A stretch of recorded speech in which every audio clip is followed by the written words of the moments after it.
Good evening, and welcome to Release Your Wings. We're continuing our very special series on experiencing God. Tonight we're talking about God as an ocean of peace. I'm Dan Bagley, and I'm interviewing Shireen Chadha.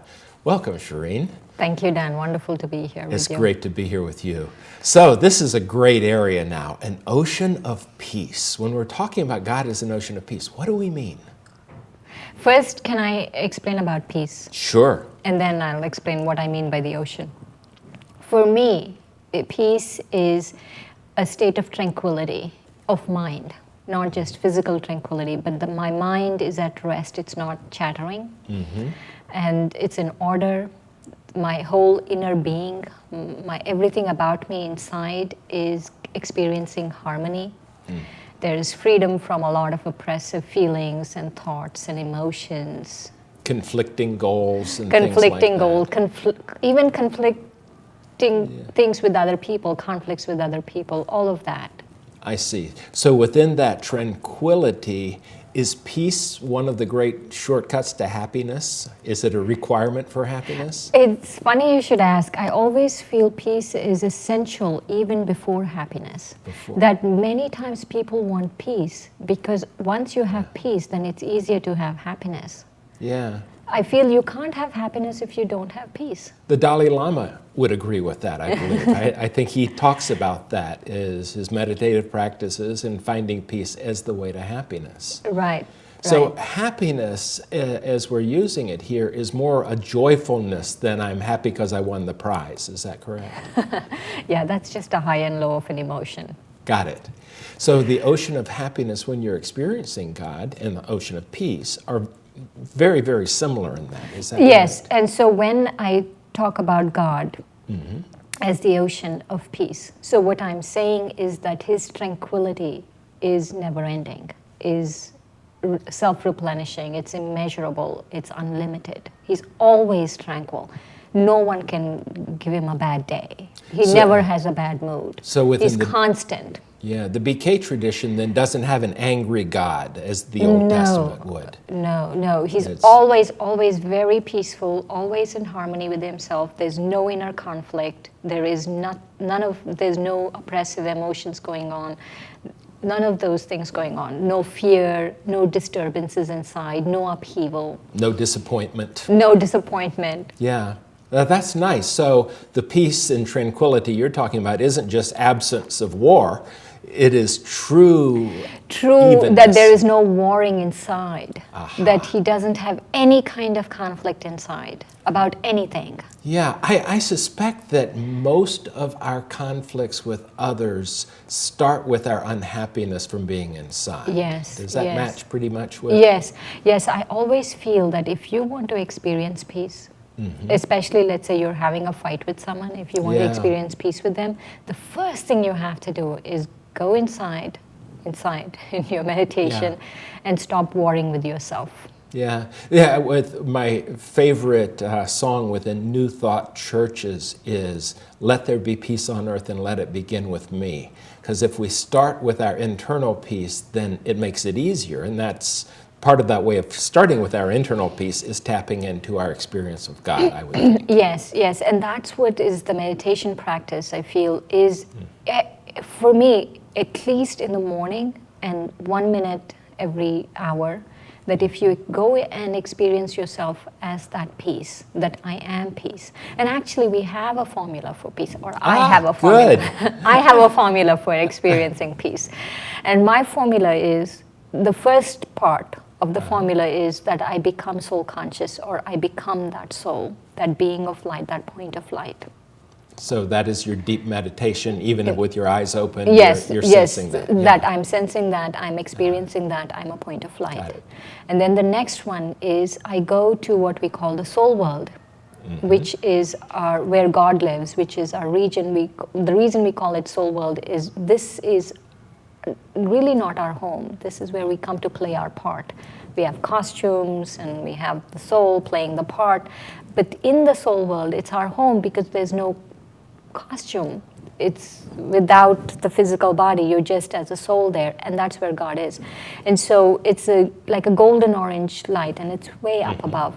And so in my meditation, I go there, and I connect with God in that soul world. And so for me, invariably, every single time, without fail, that works. Got it. Is that just the two-part formula? Yes, that's it. Wow. Actually, you could say three-part. I experience myself as a soul, I become soul conscious, I travel to the soul world, and then I connect with God in the soul world. And then you experience the ocean of peace. And yes, right? And then I experience Him as the ocean of peace. In another program, we also talked about part of that is the sense of love, of respect, of generosity. Yes, and that feeling that He's never going to reject me. That there is no fear for me, that God doesn't have any fear, and He doesn't, not even 1 minute, 1 second at any time did I feel any fear of Him. Yeah. And that actually really helps because He doesn't have that quality. And so when I am experiencing any of those emotions that I don't want to hear, I go and connect with Him and I take from that peace. So some might ask, if I'm not afraid I'm going to be punished, why be good? And I suspect realizing peace is the answer to that. Is that right? Right. We are our own worst enemy. So if we are not good, then we are blocking ourselves from experiencing that peace. So I refuse to believe that anyone on this earth would say they're here to punish themselves. But we often do punish ourselves. Yes, but that if you ask someone, they say, do you want a beating? What will they say? Will they say yes? No, they won't.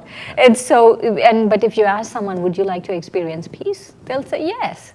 And so in the same way, I feel that we should just understand that we're here to experience peace. And that if I'm doing anything bad, then I am shortchanging myself. It has nothing to do with anyone else. So your being good, having a righteous life of sorts, is not for a long-term promise of something better after you die. It is for this moment of time. Your connection with God is diminished by bad behavior, or it's enhanced, feeling good, the ocean of love, the ocean of peace, by a coherence of goodness. You know, it's interesting because nowadays, many really, even very, very educated people who don't really believe or prescribe to any particular religion are talking about being good, moral people because they understand the value of it. Yeah. They understand the value of how good a life you can have. So people, you could say morality in itself is not necessarily, oh, you're bad or you're good. But when it applies to you, when you apply it to yourself, you need to do it because you're going to, you have a better experience. Yeah, and also within that, I would think that pointing at someone else and saying you're bad is getting in the way of your own peace as Exactly, well. Exactly. I always remember a few things when I want to experience God as peace. I remember a few things, and the reason why I was reminded when you said is one of the things is that I remember Him as a detached observer. The reason why He's able to maintain that tranquility of mind, that harmony within Himself, that quietness of spirit that He has, the reason why He's able to maintain that is He's a detached observer. Not really emotionally involved. Invested in what's going on or what is happening. None of that. He's not getting into any of those things. And so when I judge someone, I step away from being a detached observer. So what I'm doing is I'm stepping away from my peace.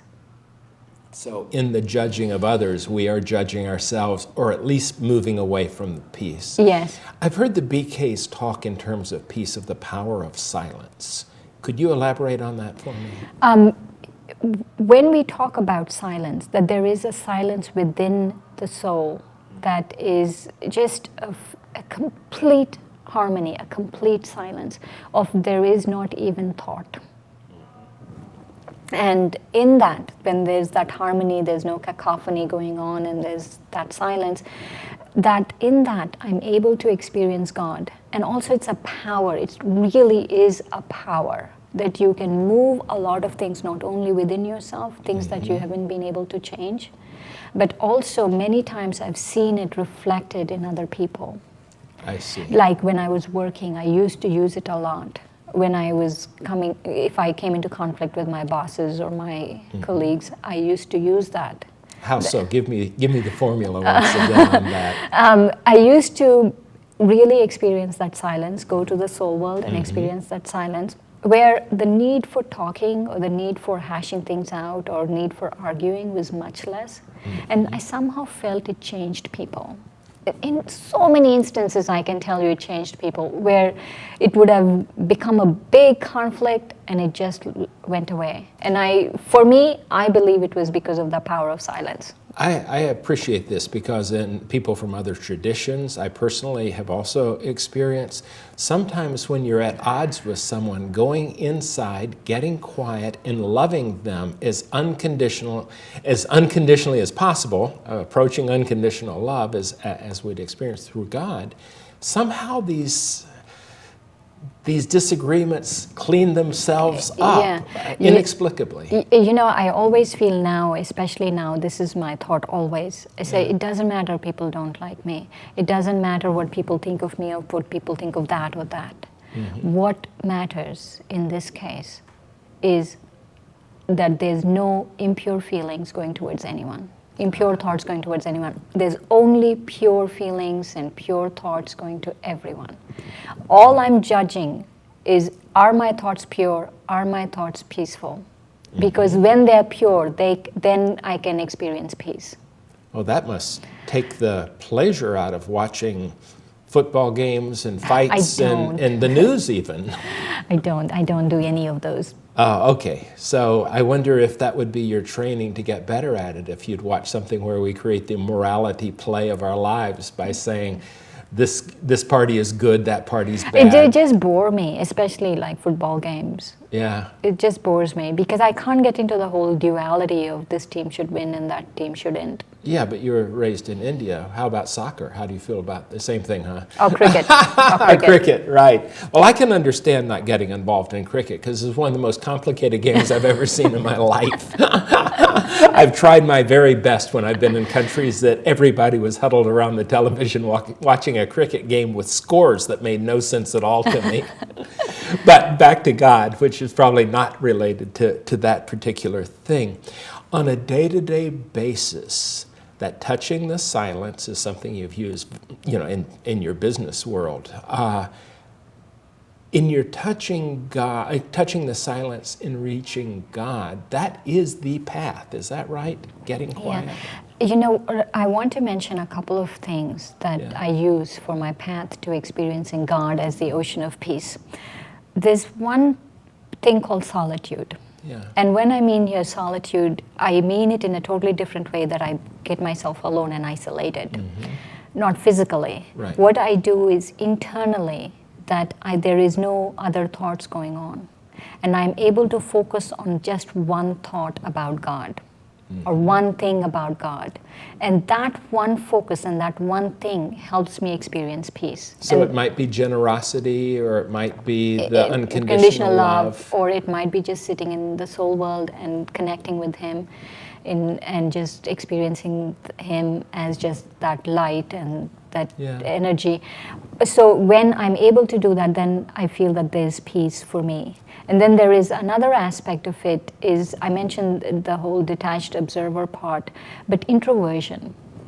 I'm basically a very introverted person, and so that comes very easy to me, is that introversion is, it's not like I'm introspective as such, but I'm more just going within and I'm focusing just on myself. Got it. Not on someone else did this or said this or wanted to do this or wanted to do that, but I'm focusing more on myself.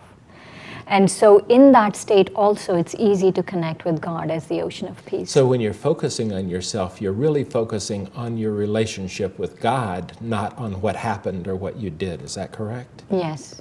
So I suspect that at least some of the people watching us may be going through some sort of cacophony right now. So I think maybe that sense of losing oneself in the solitude of the moment, that might be might be a shortcut.